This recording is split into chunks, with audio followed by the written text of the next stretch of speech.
Samot-sari nga pong feedback, no? Positive feedback po yung natatanggap ng buong Team Kalingap. Lalong-lalo na po sa mga fans ni Erica at saka ni Kuya Edu po niya. So, kita po natin na nag-e-enjoy po itong si Princess Rina sa mga banding po nila with the Kalingap girls.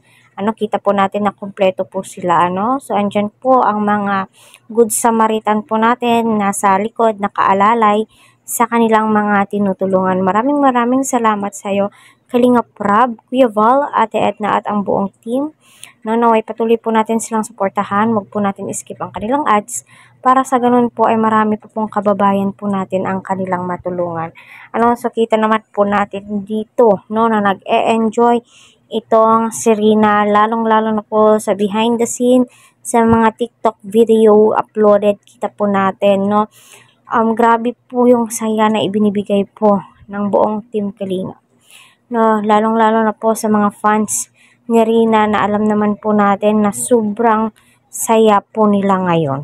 Dahil nga sa wakas, although andyan na po ang kanyang Kuya Edu, napapanood po natin, na magkasama po sila.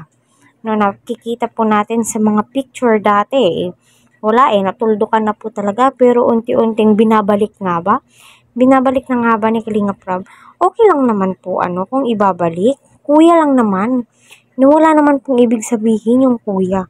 Kasi alam naman po natin na si Kuya Eds po talaga yung pinakauna niyang nakilala sa buong Team Kalingap. At unti-unti niyang nakilala nga rin po itong si Kuya Rab. Kaya maraming salamat po sa inyo. Naway, ito na po yung simula na mapapanood po namin ulit itong Serena sa mga vlogs po ninyo. With the girls.